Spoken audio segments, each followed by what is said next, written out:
What's a secret about your profession that everyone should probably know? Before we start, don't forget to subscribe, and I'd really appreciate it if you leave a like and comment something related to the topic. Let's begin. Story 1. On a positive note, the secret I'd like people to know is that anesthesia as a field is incredibly safe. We get extremely sick patients through surgery every day. For young, healthy people, you'd practically have to try to make something go wrong to get a bad outcome. The drugs and safety monitors are so much better than they were 20 years ago. We're really good at putting people to sleep and waking them up. Statistically, you're safer in the OR than you are driving to the OR. Story 2. If adults talked to and treated babies and kids like human beings instead of less than, just because she's only 4, she doesn't understand any of that. About 70% of my current caseload would disappear. I work with so many children who have delayed speech or articulation issues, and parents often wonder why. But when I observe their interactions and take a history, I'm never surprised. So many parents don't read to their kids anymore. So many don't narrate everyday life. Kids need those things to develop literacy awareness and vocabulary.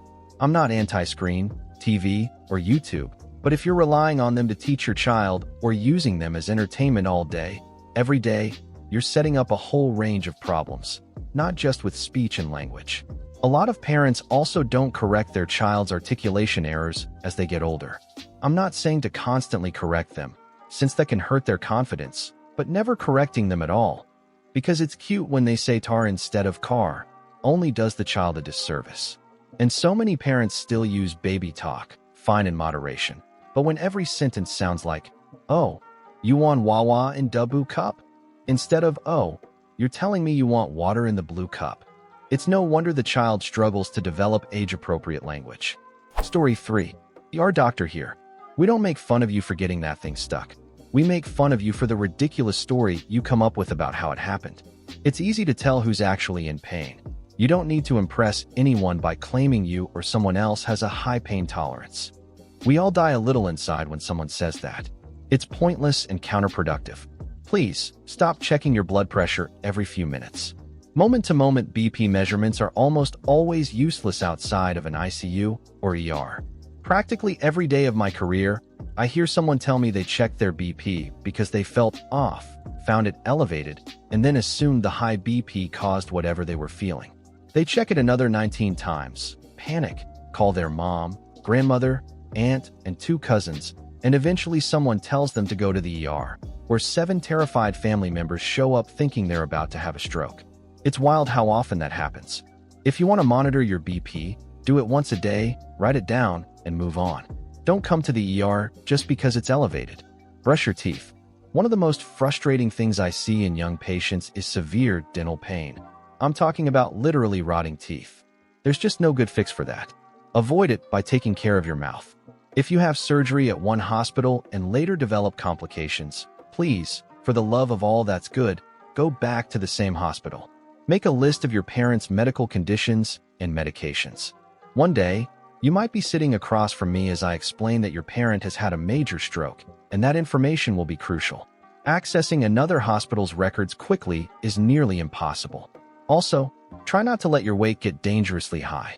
Sometimes I have to explain that a person is literally too large for modern medicine to help. They don't fit in CT or MRI machines, and even some IR or cath lab tables can't support them. Beyond logistics, it's incredibly unhealthy to reach that point. And finally, be nice. Being kind goes so far in healthcare.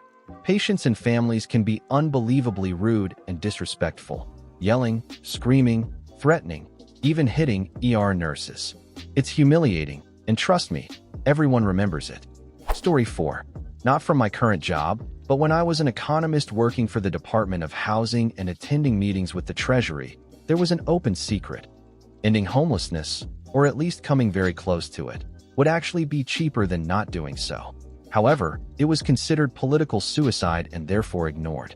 The 2 biggest reasons were that it would require a larger upfront investment, though not as much as you might think, and it would pay for itself quickly, and that governments are notoriously short-term thinkers.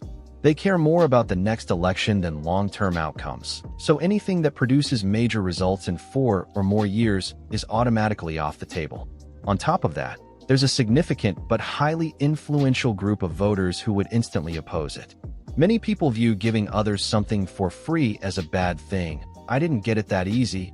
I worked hard for what I have. Lazy people living off the rest of us, etc. Even though reducing homelessness actually benefits everyone. It provides a strong return on investment for governments, reduces future spending, and ultimately improves quality of life for all. Story 5. Former U.S. diplomat and consular officer here. If you're overseas and get into trouble, there's very little the embassy or consulate will actually be able to do for you.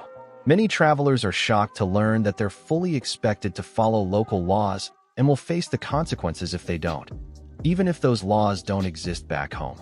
If things go smoothly, the embassy or consulate will contact the host government within a day or two of hearing about your case, and you might get a visit from a consular officer a few days to a few weeks later. They'll ask if you're okay, give you a list of local lawyers, share any news from home, offer to send letters on your behalf, and maybe bring some fruit or old paperbacks from the embassy book exchange. That's it. In rare cases, if your situation becomes newsworthy, involves serious human rights concerns, or catches the attention of someone in Congress, there might be a few bilateral meetings or light pressure on the host government. But honestly, most of that is just box checking.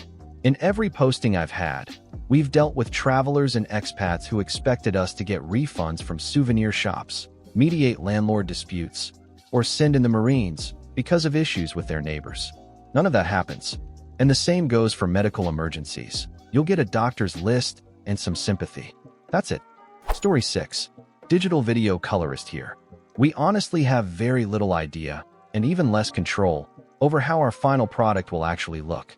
We can work on top-tier, perfectly calibrated equipment and make everything look incredible on that specific display.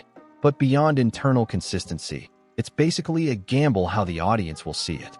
They're watching our work encoded to formats we didn't choose, on displays we can't control, with settings we never set.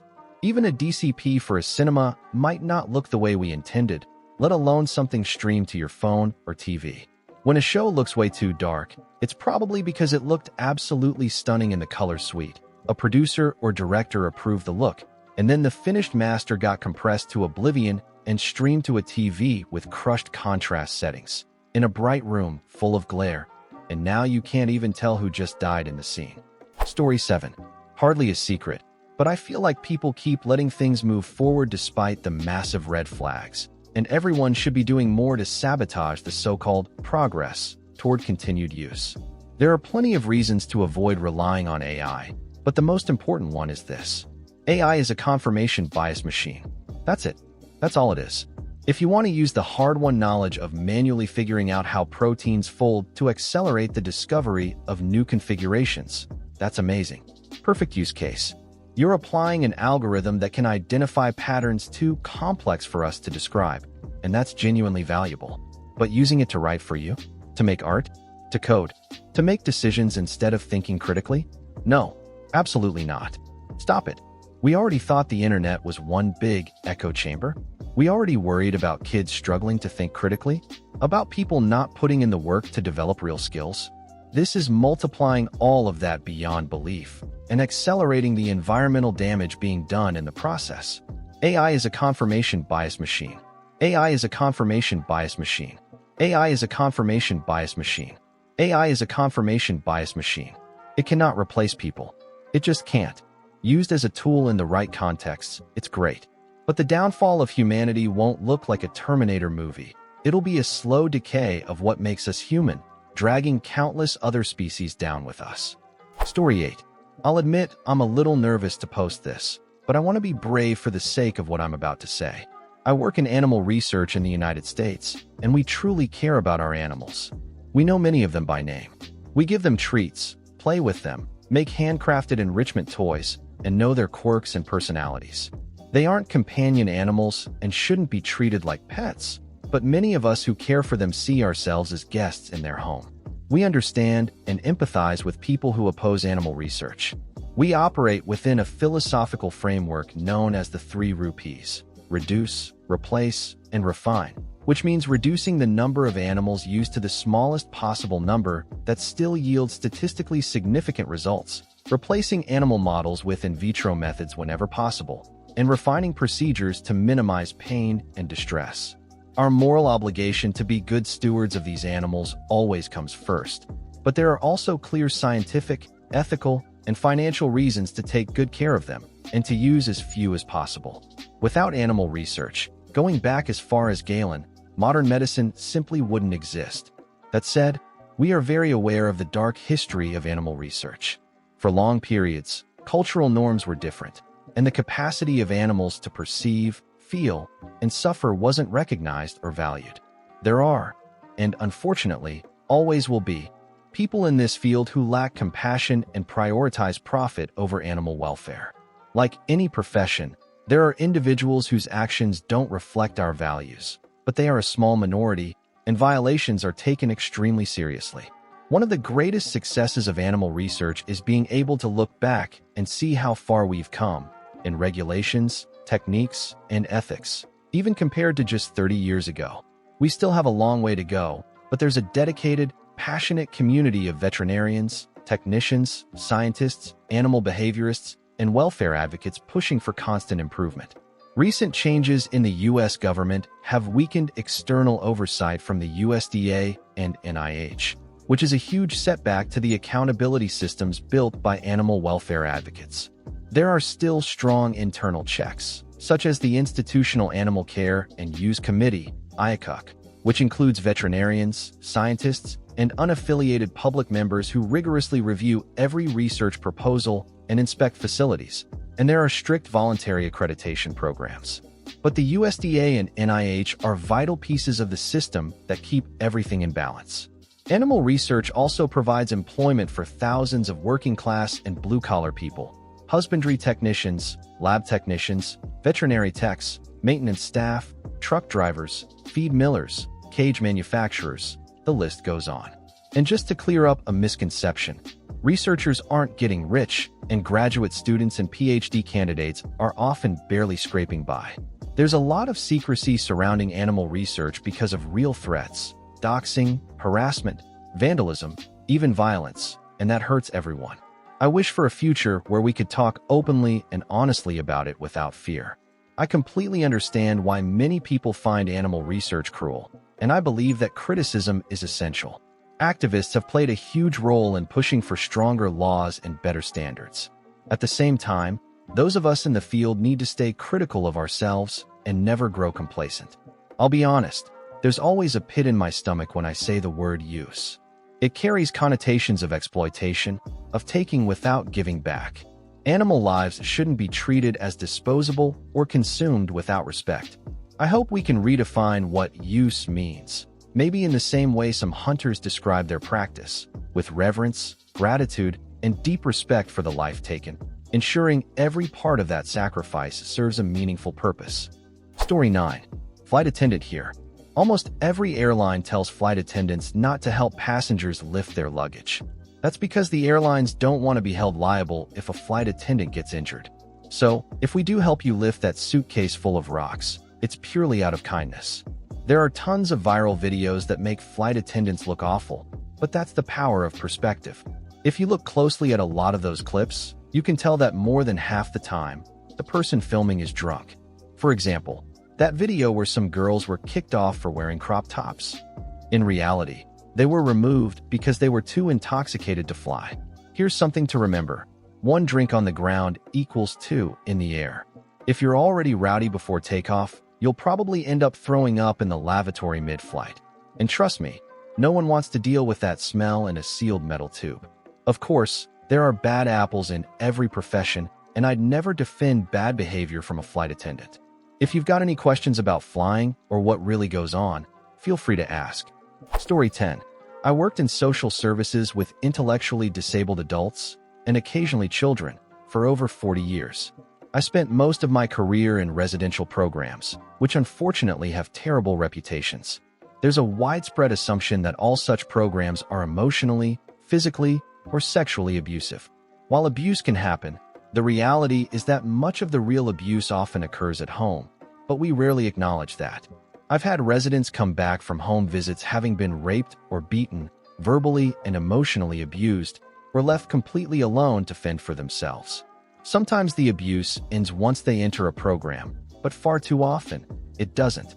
I'm retired now, but just before I left, the state where I worked passed a law requiring programs to report any incidents of abuse to both the state and law enforcement. It's relatively easy for programs to handle abuse by staff. Those individuals are immediately terminated. But you can't fire family members, and that's where the real challenge lies. At the last program I worked at, for 18 years, about 60% of our residents had experienced abuse at home. During those 18 years, I personally terminated only 2 staff members for verbal and psychological abuse. So when people start pointing fingers, I always say, make sure they're pointed in the right direction. And here's an interesting side note. The families who were the most paranoid and vocal about us abusing their child were often the ones whose homes had the highest levels of actual abuse. Story 11. Healthcare analytics professional here.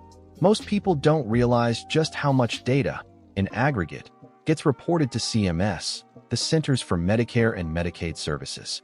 If your doctor or hospital accepts Medicare, they're required to submit a large amount of data, and their performance on those metrics directly impacts how much they get paid by Medicare.